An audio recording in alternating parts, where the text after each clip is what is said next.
Edward, who suffers from neurofibromatosis, lives in New York and dreams of becoming an actor. So far, his only role has been a tiny part in an educational video aimed at preventing cruelty and bullying toward people with unique appearances. However, the director criticizes his performance and Edward heads home, dejected. On the subway ride home, he watches the people around him, feeling as though all eyes are fixed on his face. He catches people staring when a passenger starts behaving rudely, harassing others. Just then, another man hands Edward a business card, explaining he's looking for individuals with unconventional looks for a film. Oddly enough, he doesn't seem to notice Edward's distinctly disfigured face. Soon, Edward arrives home and notices a beautiful young woman moving into the apartment next door. When he enters his own apartment, he discovers a leak in the ceiling. Placing a bowl under the dripping water, he begins his household chores. Suddenly, there's a knock at the door. Startled, Edward cuts his finger with a knife. At the door is his new neighbor, who, seeing the blood, quickly fetches a first aid kit to treat his wound. The woman, Ingrid, is assertive, in stark contrast to Edward, who feels awkward and only grunts in response to her barrage of questions. As Ingrid looks around, she notices a photograph of a young woman and a little boy. Edward admits it's his mother. Ingrid realizes his disfigurement wasn't congenital. She asks about his profession, but then notices a typewriter and assumes he's a writer. Edward denies this, explaining he found the typewriter on the street. However, Ingrid reads a few lines he had typed and finds them profound and tragic. She reveals she's an aspiring playwright, and upon learning Edward is an actor, suggests they could achieve fame together. Incidentally, she initially came to borrow some laundry detergent. The next day, Edward visits his doctor, who warns him that the tumor growth might soon affect his vision. The doctor offers him the chance to participate in trials for a new experimental drug that could potentially cure his condition. Though the treatment is unproven, it might transform Edward's life. Returning home, Edward finds his front door freshly painted and deduces that Ingrid was responsible, as evidenced by the trail of paint leading to her apartment. Inside, however, things worsen. The hole in his ceiling has grown larger. Setting a bucket under the leak, Edward takes the typewriter to Ingrid's apartment as a housewarming gift. She thanks him, but her boyfriend arrives, forcing Edward to leave. The next day, Edward auditions for a role by delivering Cyrano's monologue. Despite pouring his emotions into the performance, the producers remain unimpressed. Dejected, he leaves. That evening, Edward shows Ingrid the social ad he was in. The short clip emphasizes that people with unique appearances are a vital part of society and work environments. Though our brains are hardwired to fear first impressions, it's important to take a second look. Ingrid is not particularly impressed, but unexpectedly suggests treating the skin on Edward's nose. However, since no one besides doctors has ever touched his face, Edward feels so uncomfortable that she drops the idea. Edward decides to undergo the experimental treatment. At the clinic, he lies on a special table while machines scan his face to analyze the tumors. A new drug is then injected under his skin. To track his progress, a mold of his face is made, and he's given a journal to log any changes in his condition. Noticing his bandaged finger, the doctor redresses the wound. Edward heads home, observing happy couples strolling the streets. Unexpectedly, he spots a new statue of Lincoln and stares at it for a long time. As he walks away, the statue seems to come to life, watching him. That evening, he finds a gift bag outside his door containing laundry detergent, face cream, and candies, along with a note from Ingrid thanking him for his kindness. Edward settles on his couch, opens the candies, but suddenly starts coughing. Removing the wet bandage from his hand, he discovers that his finger has fully healed. Just then, a piece of his ceiling collapses, and a dead rat falls into the bucket. Later that night, Edward is awakened by loud knocking and shouting from rescuers. They've come to retrieve his neighbor, who has tragically passed away. Moved, Edward adopts the deceased man's cat and watches from his window as the young, handsome man's body is carried away.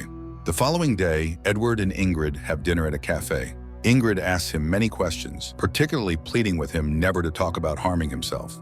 The conversation shifts to plays he enjoys. Suddenly, someone outside taps on the window and waves at Edward, much to Ingrid's surprise. Before parting, she declares that he will star in the play she's writing. That night, heavy rain worsens the leak in Edward's ceiling. As he inspects it, a chunk of plaster falls, injuring his face. Wiping the blood, he inadvertently peels off a piece of skin from his forehead and cheek. The next morning, the doctor is astonished at Edward's condition, but Edward himself is alarmed. The doctor explains that the healing process involves the shedding of diseased cells, replaced by healthy ones. He gives Edward the mask to monitor the transformation himself. Later, Edward feels unwell, but experiences a rare moment of recognition when someone from the ad acknowledges him. He stops by a cafe where the bartender greets him warmly, and another customer recognizes him. That night, Edward breaks down in tears, but suddenly pulls at his skin, revealing a handsome face underneath. For the first time, he gazes at his reflection, overwhelmed by the transformation, and even learns to whistle, a feat previously impossible due to his lip deformity. Soon after, he goes to a bar where he drinks with strangers, meets a woman, and ends the night in the restroom, marking a new chapter in his life. The next morning, Edward's doctor visits, concerned about his absence from follow-ups. Edward lies, claiming the previous tenant passed away. Adopting a new identity, he introduces himself as Guy Moratz and ushers the doctor out, unaware that Ingrid overhears their conversation. Edward moves into a more luxurious apartment and begins dating various women. Over time, he becomes a wealthy and successful real estate agent, though deep down he remains the same insecure man. One day, he spots Ingrid on the street. Following her, he discovers she is directing a play on a small Broadway stage titled Edward. Upon entering and hearing a few lines, Edward realizes that the play is based on his life.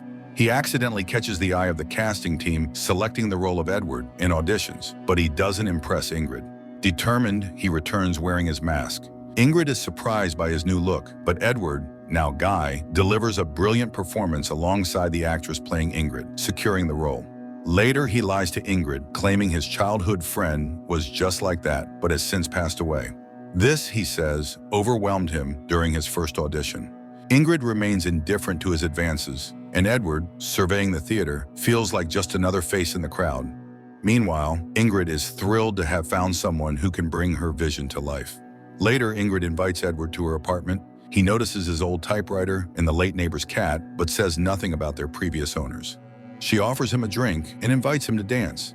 They spend the night together. Soon, Edward begins rehearsing for the play. He performs exceptionally, practically voicing his own thoughts. However, one day, a man named Oswald, who also suffers from neurofibromatosis, visits the theater and takes an interest in the production. Oswald is charismatic and finds Edward's performance impressive. That night, Ingrid suddenly asks Edward to put on his mask. When he complies, she bursts into laughter, finding it so terrible that it becomes amusing. Sometime later, Edward spends an evening in a bar with his real estate colleagues. Unexpectedly, Oswald calls out to Guy, referring to him as a future star and praising his talent, much to the astonishment of the group. Oswald's charm quickly wins over everyone, and he once again praises Guy's acting. At the next rehearsal, Edward critiques Ingrid's characterization of the protagonist. They argue as Ingrid relies on experience she doesn't actually possess. Oswald arrives again, swiftly bonding with the cast. Edward grows increasingly irritated by Oswald's sociability. Even Ingrid is drawn to him as they share common interests, including favorite books. Oswald enthusiastically accepts her invitation to stay for the rehearsal. Later, the cast goes out to a bar where Edward silently watches Oswald and Ingrid animatedly discuss her play's themes. Oswald doubts the plausibility of the protagonist voluntarily ending his life, believing that people like him deeply cherish life. Though Edward laughs along, he grows increasingly bitter inside. Oswald entertains the group with jokes and anecdotes, and even learns how to whistle. That night, Edward wakes up to find Ingrid rewriting the play. Oswald was right. Her Edward is too bland and gloomy. She's made him a victim, falling into an obvious narrative trap.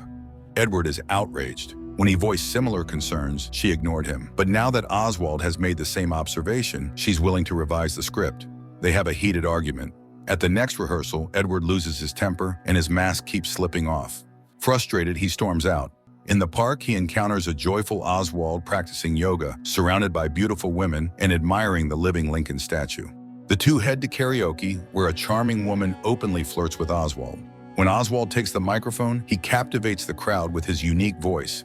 Edward watches in disbelief as everyone enjoys Oswald's performance, completely ignoring his appearance. At the next rehearsal, Edward learns that Ingrid has given his role to Oswald because she has fundamentally changed the play's concept. She even had to add the role of a handsome man, which Oswald insisted on, as he refused to perform without it. Edward is crushed, especially upon discovering how much Ingrid knows about Oswald's personal life. He argues that no one will believe such a transformation by the play's end.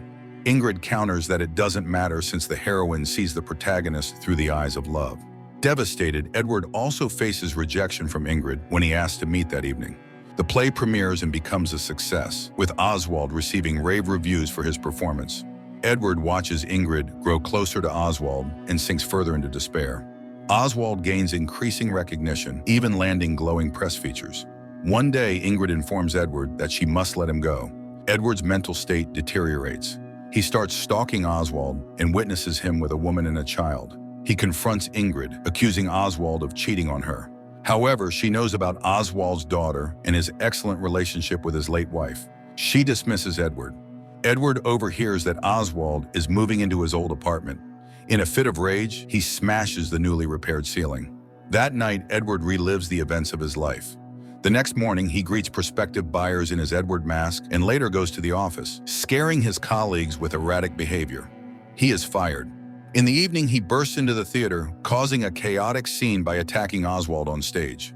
During their struggle, part of the set collapses, severely injuring Edward's arms and legs. During his recovery, Edward moves back into his old apartment next to Ingrid, who now lives with Oswald and is planning a film adaptation of Edward with a renowned director. Edward remains passive, barely reacting to the news. He spends his days watching Oswald live a vibrant life, playing the saxophone, exercising, watching movies with Ingrid. Ingrid, now pregnant, radiates happiness, baffling Edward's physiotherapist. When the therapist disdainfully comments on people like Oswald, Edward stabs him, landing himself in prison. Years later, Edward encounters Oswald and Ingrid again. Her play still enjoys success on Broadway, though Oswald has retired. The film adaptation was never made, to Ingrid's relief. The couple is happy and preparing to move to Canada to join an artist community as their children have grown. A waiter approaches to take their order, but Edward struggles to decide.